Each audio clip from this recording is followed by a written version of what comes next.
Welcome to See Beneath Your Beautiful, where guests share stories of adversity and perseverance, which inspire, encourage, and challenge us. We embrace these tough conversations, intimately exploring our loves, fears, and hopes with a delicious combination of depth and lightness. I'm Adam Schluter. I'm a photographer. I kind of call myself more of a journalist now, though, because photography for just money alone is kind of the least of what I do at this point. But I do weddings 3 months a year, which thankfully pays enough to where I have 9 months a year off and I get to kind of travel the world and kind of pursue passion and purpose around the world with photography as a medium. But it's just a way that I see the world. It's kind of an extension of my own eye. And I always say I only photograph really what I see. And it took me a long time to be able to put those two together and to be able to have no disconnect between what I saw and what I was able to take a picture of. But to me, it's this grand game of sociology and creativity. And I also found a way to be able to photograph people in a light that they feel beautiful in, which I take as a tremendous honor because I notice that a lot of people don't see themselves in such a positive light. That is my whole goal, is to show people their beauty. Yeah. Because I really think I can see it and they can't. Yeah, absolutely. It's really interesting. I'm not really sure what's going on. It's why I have a big issue with social media. And I only have Facebook on my home computer as kind of a tool to make events and, for creativity and stuff like that. But I find it this whole comparison that it has caused, especially in the younger generation. I mean, for a few reasons, I started my project, Hello from a Stranger. But one of the main reasons was I was at a wedding, it's like 6 years ago, and there was an 8-year-old girl, and she was all dressed up. She was a flower girl. She was in this dress. She looked adorable. She had her hair done and everything. And I went up and I said, "Hey, I want to get this photograph of you." And she said, "Oh, not this side of my face. I only like this side of my face." And I said, "You're 8. Where did you get that from?" And she said, "My mom says it all the time." And I said, "Okay, that is how significant it is for us to find some self-confidence, because the world really does pay attention to in observational learning, especially children." Yeah. We don't need to think we're the most beautiful or the sexiest or the greatest person in the world, but just to have a contentment with who we are, being okay with who we are is enough, and it really inspires and shines on the people around you. Wow, I love that. I didn't know we had so much in common. Maybe 7 or 8 years ago, I heard my 18-year-old daughter say she didn't like her body. Mm. And I realized that I was giving her those messages because I would say the same things about mine. And hearing her and knowing how much I adored her and thought she was beautiful, no matter what she looked like, made me really take a look at myself and see my own beauty and find love for myself like I would for my own daughter. And that changed the narrative. And I think it really helped her as well to learn to love herself. So it does start with what they're hearing. Absolutely. And children are sponges, obviously. And I don't have kids yet, but, I realize the significance of that just because the stories that I hear and I photograph people all over the world, not just weddings, obviously, but strangers, and the feedback that I hear from the way that people think about themselves.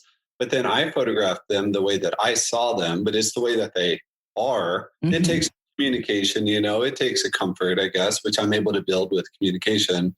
But then I show them this picture and they think they look so beautiful in it. And I say, that's already the same person, I think that's kind of our responsibility as artists, to find a way to show the world, to break through kind of the narrative that we're supposed to be hard on ourselves, or we're always striving to look better, to feel better, to do better, to make more money, and just be okay with who we are today. And there's not ego in that. There's not I am this perfect person, but it's hey, I'm a human. I'm trying to figure it out.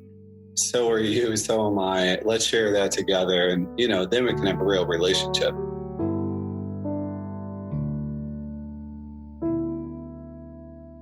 The sexiest people I know don't look a certain way. They just think they're sexy. Yeah, self-confidence. There's no formula for sexy or beautiful. It's the light you shine. There's this false image of celebrity and popularity, and we see these people that we think are perfect, but we don't really know their story, obviously, their narrative. And also a lot of those people are probably very hard on themselves. And that's maybe the reason why they put so much emphasis and looking a certain way to fit in, But Mm-hmm. to me, what I've always really enjoyed about sociology and about the world is that the world doesn't really see you the way that you think that they see you. They Mm-hmm. see you by the way that you present yourself, and they see you by the way that you treat them also, So the way that I see you is probably completely different than the way that you see yourself when you look in the mirror, because I don't have all the backstory and the personal thoughts and everything with it. And I find that almost everybody sees people in a more positive light.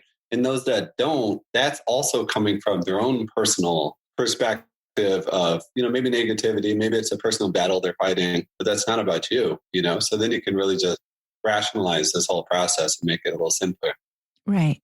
And I found that the more I loved me just as I was in this body with whatever tools I have, love me exactly as I am, the more love I had for everybody else, the less judgmental I was also.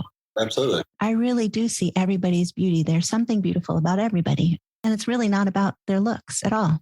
Absolutely. Yeah. Maybe they don't fit a supermodel stereotype. But who does anyway? Yeah, no one's looking at that. True beauty, it seems like, from my experience so far, comes from a feeling and a sense of contentment that is, something that you radiate through with your personality. And also, the better you take care of yourself, the better you can treat other people, because you're not beating yourself up. So then you're not criticizing other people. It's like it all starts within yourself. Yeah, I really love that. I appreciate that. Thank you. I don't know if you've seen the Dove beauty sketch. It's fantastic. I wish I thought of this idea. It's just incredible. And I show this to children a lot that are struggling with bullying and stuff like this. So they take a FBI crime examiner, guy did it for like 25 years in LA. So, like if a witness sees a crime and they have to describe how a person looks, right? So this is a guy who sketches them out.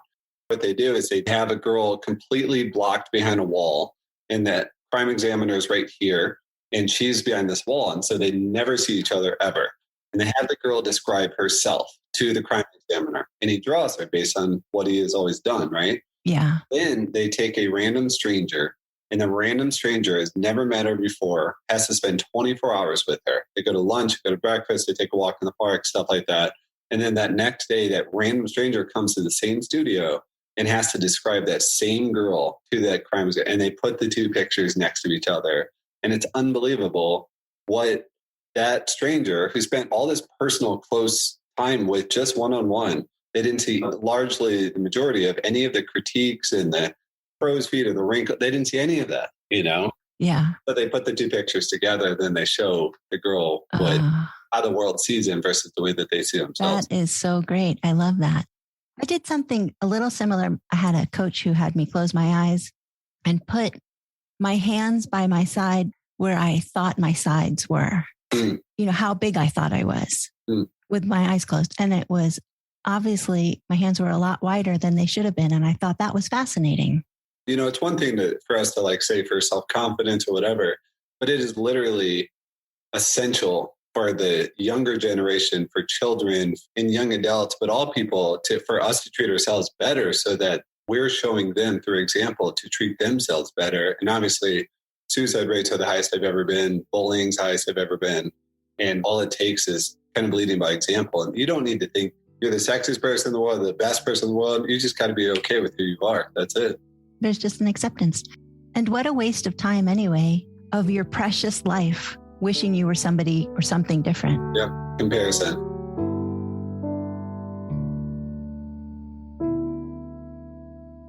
What was the project that you were doing where you got to travel to all these different cities?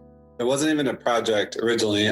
I'm from St. Louis, Missouri, moved out to LA, lived in LA for about a year.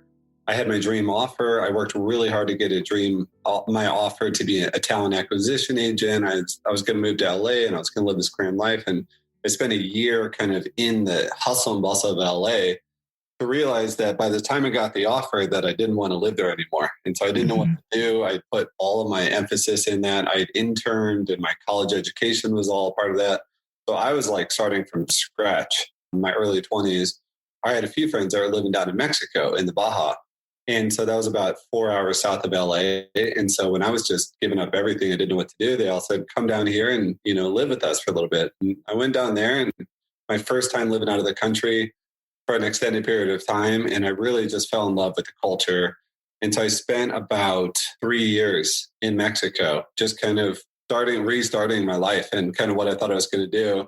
And I moved back to St. Louis to take a trip. And I love Mexico, but I'm an ambitious person. And so there's not a lot of opportunity. It's a third world country. And so it was great for a certain time, but I wanted to go somewhere else. And I moved back to St. Louis, and I met a girl when I was back in St. Louis, and I was very lost. I was actually planning on taking a one-way ticket to Europe at that time, to Budapest. And I was going to backpack to this town called Alicante in Spain and try to meet people to take me on a boat to Ibiza, this island off the coast of Spain. And it was a fool's errand. I was honestly very, very lost. And I was in a very bad place personally and emotionally. And so it was kind of just like trying to disappear.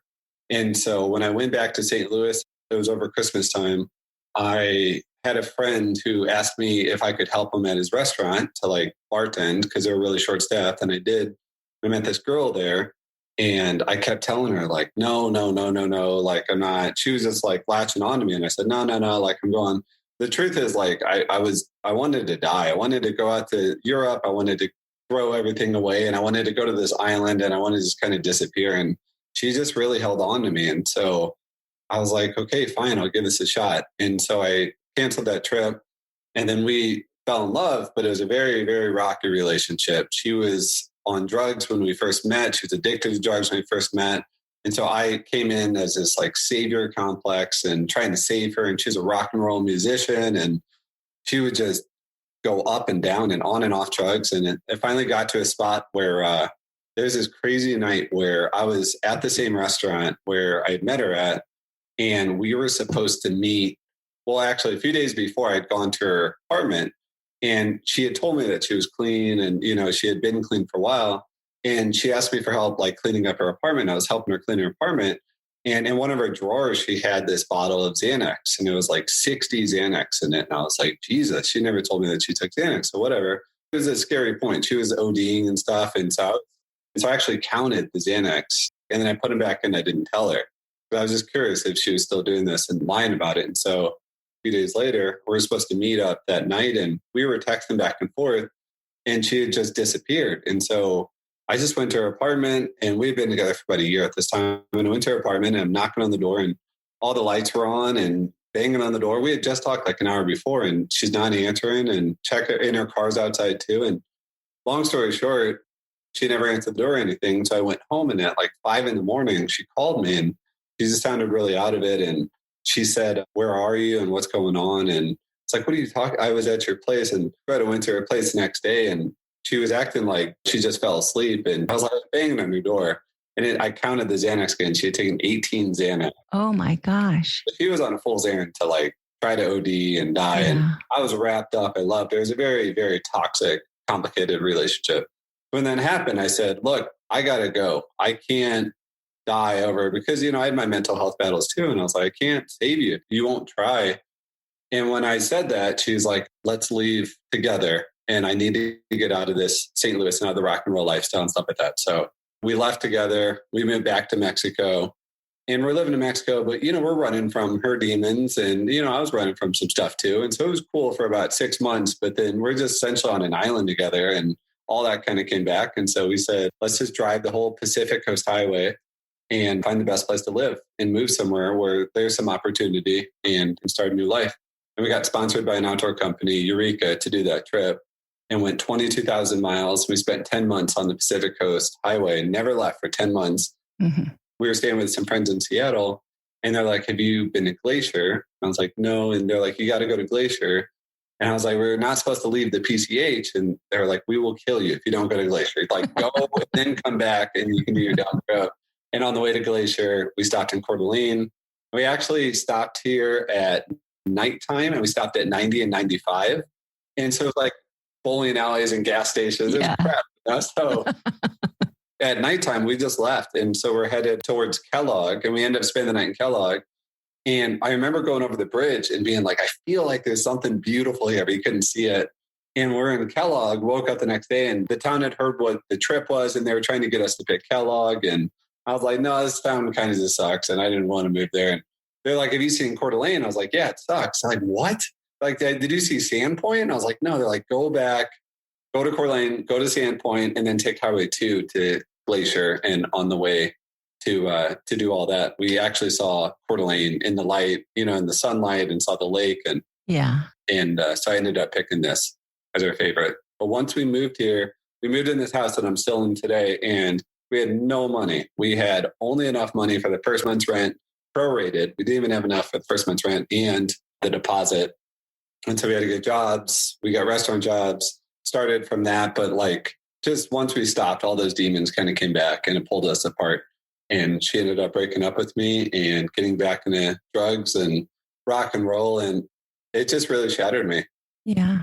I was in a new place where I didn't know a single person. And in Mexico, I didn't have a phone for 3 years. So I didn't have social media. I just felt very alone on kind of an island all by myself. Mm-hmm. But you've created these Monday night dinners. How did that start? What is that exactly?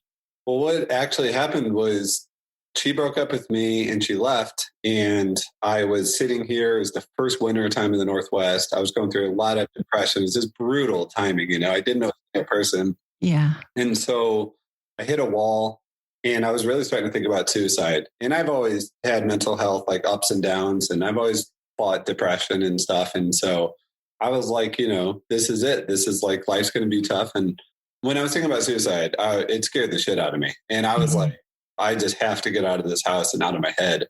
And so I was waiting tables at 315, a little restaurant here. And all the money I saved up, I looked at a world map and I booked the cheapest flight I could to the farthest that I could away, which was to Copenhagen, Denmark. And I just had this crazy, stupid idea to just fly there.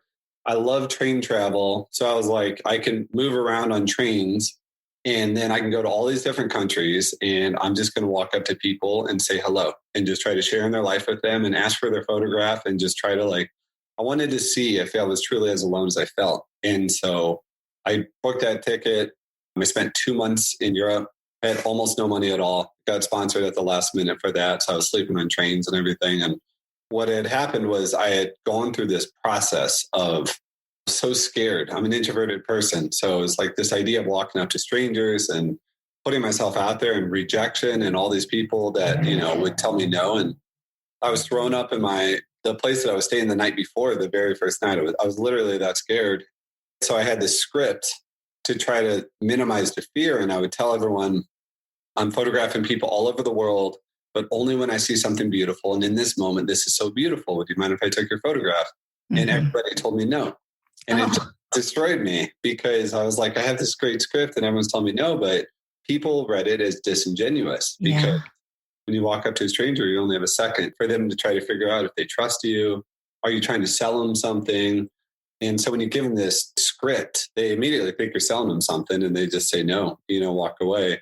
Yeah. The more beaten down I had gotten, then I became more vulnerable. And the more vulnerable I became, I just threw away the script and I just asked people from my heart, and just kind of didn't have any script at all.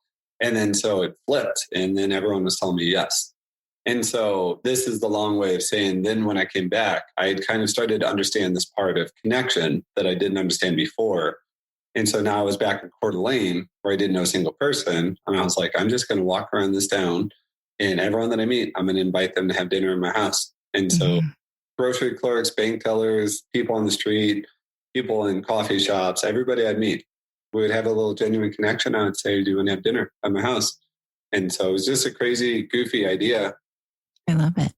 And the first one, I didn't know if a single person would come. And I remember looking at the invite and just being like, this is so dumb. Like, what are people going to think? And no one's going to show up. And what's that going to be like? And 11 people came to the first one. And I was like, just floored. I was elated.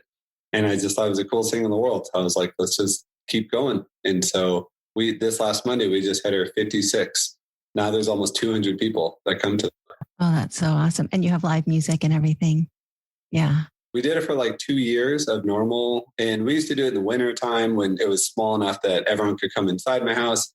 But now with the size of it, we just wanted to keep making the emphasis on community. And the cool thing is there's no reason for it. Like there's no politics, there's no business. There's a lot of stuff like this, but it's like a networking stuff. And I feel that transactionalizes relationships and time that people spend together. And I didn't want that. I wanted it to really be a platform for people to leave their comfort zone as I was leaving my comfort zone. And in that vulnerability, real relationships are formed. But once it got to about 100 people, I asked everyone if they'd pitch in $5 each and would give it to local music. And then everyone said yes. And then everyone helped me build a stage. And then we got all these local sponsors. And now it's just taken on life of its own, where it's way bigger than something that I just started. It's something that we all have as a family together. That is so beautiful. I love that. You got to come to one. I really want to. We will. We will for sure.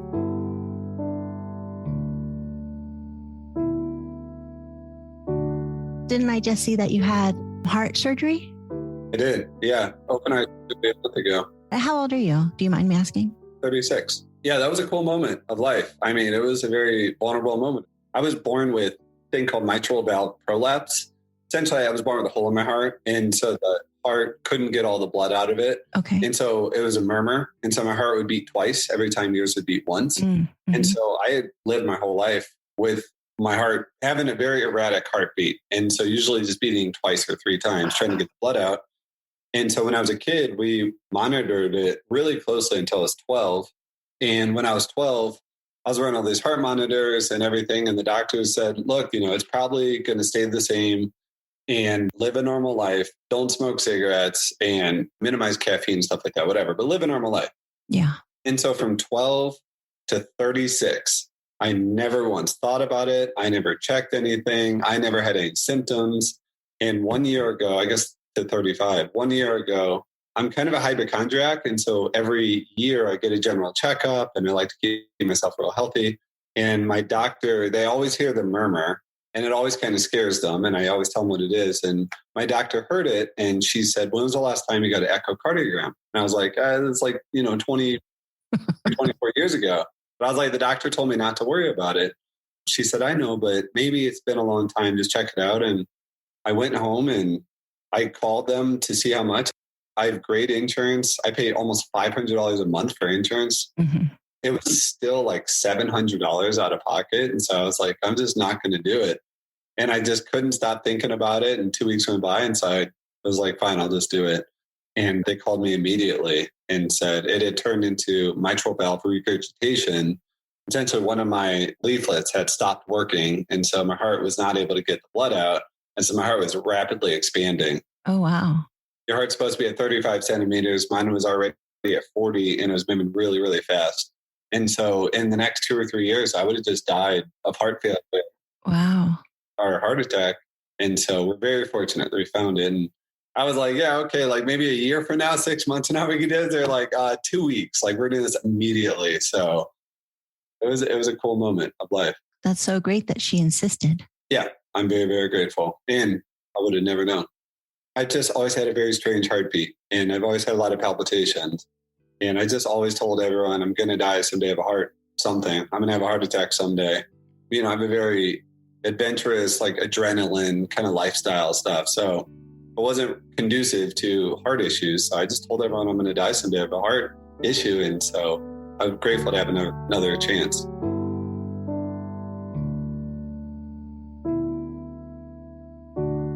You said you've kind of been like fighting depression your whole life. The first I really remember was like 4th or 5th grade, 9 or 10 years old. Mm-hmm. I don't know what it was. There's really no reason. Like I come from a great household. I have wonderful parents. There's no trauma. There's no abuse. There's nothing. I come from a very safe, wonderful household. I just never really felt like I fit in. And I don't know why there was that, and the one thing I was I was just a very sensitive kid. Mm-hmm. That was hard to be a boy, a man, a male, and be very sensitive and very inquisitive. And I struggled with fitting in and making friends because it was like I was trying to be tough. I was trying to be someone I wasn't. And so I just never really fit in. And I remember when I was in 5th grade, I started a thing called the Outcast Corner. And this is like the early part of like these little community things where it was like everyone that doesn't fit in, like we can be in this together. And so we'd have 5 or 6 people that would be like the outcasts. And a lot of it was, it was very real to me, but then I think some of it was just emotional and just kind of latched onto it. And I just really always struggled with fitting in. I feel the same way, not at this moment, but I have often felt untethered. Even though I have children and I was responsible for them, I felt like I didn't belong anywhere. If I floated off, nobody would notice. Yes, for sure. Totally understand that feeling. How'd you make sense of that? I really just have to ground myself and remember I have loving friends. I have loving children. Like I have to just really get grounded in the moment because it's not true, but it feels true. Yeah. It takes a while to like come back and go, okay, wait a second. And also I think finding love for myself and not needing it from an outside source has helped a lot. Not needing validation that I am lovable. I just am. Yeah. I don't know about you, but I've worked so hard for so long. And I would honestly say, that I worked for 6-7 years. Really, this whole project is an evolution of me trying to find love for myself. I never wanted a spotlight. I don't care about a show. I don't care about any of that. Truthfully, I don't like it. I'm an introvert. I don't like it. But it was me talking to myself, showing myself the world is there for you. People are there. People love you. And just reversing this narrative that I was constantly reinforcing accidentally, I guess. I'd been fighting for so long that I had kind of grown this protective shell around me to be like, okay, I know that I need people, but I don't really need people. Like, I'm okay being by myself. And I became very isolated and very protected in the process. I can get a stranger to tell me their deepest, darkest, most beautiful secrets, but no one can get close to me. And this has thankfully changed in the last year. I'm letting people get close to me, but I can get closer to a stranger than I can to my best friends. Yeah. I started this podcast because I was photographing people and talking to them before we'd start the photo shoot so that I could get to know them a little bit. And I found they would tell me their deepest, darkest secrets. And I was a safe place for them and warm, I assume. And so that's how the podcast got started, is that if everybody was telling me their deep, dark secrets, maybe I could bring it out into the world instead of it just being something I have to hold on to and it's a secret I have to keep. That is actually what it was feeling like, is that they were telling me things that I wasn't supposed to share. And it was a little bit exhausting. That's how the podcast idea came up. Good for you. I can't do this alone. I'm doing nothing special. All I'm doing is vulnerably listening to people.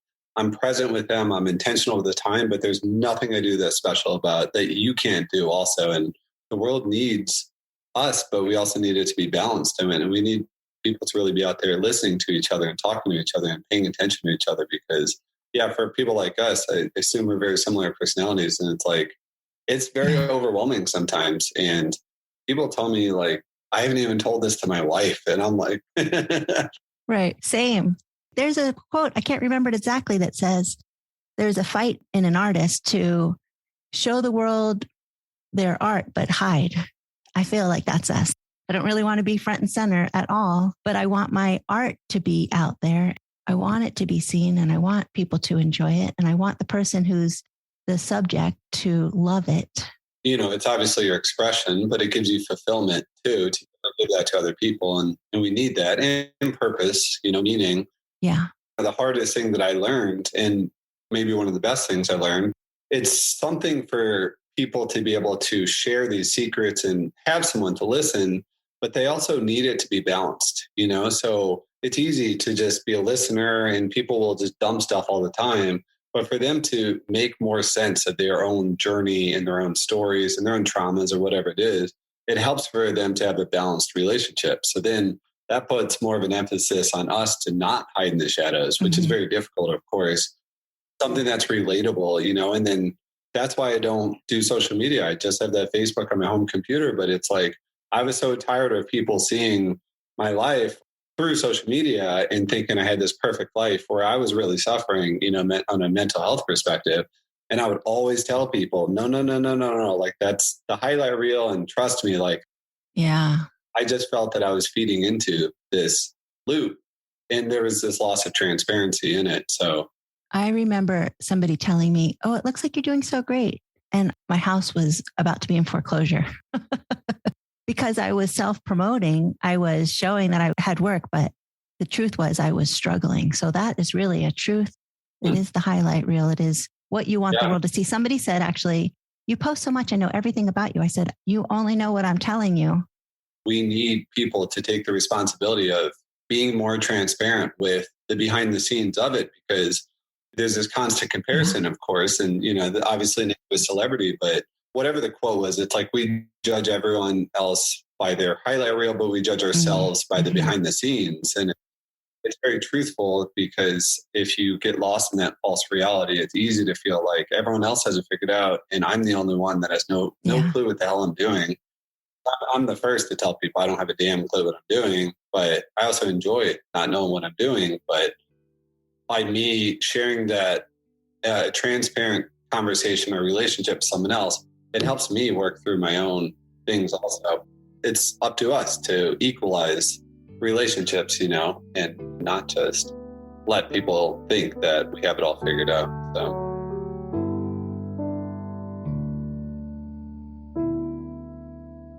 my main objective with my project, Hello from a Stranger, is just to try to inspire people to put themselves out there in the world. I'm an introvert. I'm terrified of rejection. I truly never know what I was doing. I've never made a penny with this project. I've never had an objective other than to put myself out there in the world and to show what comes out of vulnerability. This is something I did only for myself, for me to better understand my place in the world and to remind myself that there are people that are there for you in your life. But we have to put ourselves out there. We have to say hello to each other. We have to try. There's a lot of people that are very afraid of social risk. And social risk is it's a very real thing. And I really respect it and I understand it. But that social risk is also limiting the quality of the relationships we have in our life and our ability to ask for help from others when we need it and to give it. And so it's really on us to normalize vulnerability in relationships and to show people that we don't have it all figured out, that we don't know exactly what we're doing. But when we say that first and show that first, it allows people to have a safe place for them to be themselves. And it saves lives. I mean, it literally saves lives. And it reminds people that we're all on this journey of trying to find a way to work through mental health and to find a way to make real meaningful relationships. So there's nothing that I do that everyone else can't do if we first just swallow our pride and just let go of the expectation, let go of the outcome, just be yourself and just watch. I mean, it's incredible what comes out of that. I really love that. And I appreciate that you make it seem easy. I do feel like I'm easily vulnerable. I'll tell you anything, but I can see that going up to a stranger is a little harder. Once you know somebody's story, you can't help but love them. Nobody's really a stranger. You just have to get to know them. Yeah. The quote's like, there's no strangers, just people you haven't said hello to yet or something like that. Yeah, that's really great. I think there's this very dangerous conception in Western society, especially with social media, that we need to wait until we have the right thing to say. We need to wait until we know what we're doing. We need to wait until people think that we're cool or we are articulate or whatever it is. And that's incredibly dangerous because there is no right or wrong. We're all just humans trying to figure out what the hell we're doing here on this earth. And for us to, again, normalize that we don't know what we're doing, but we can share that together. It allows people to be human with us back.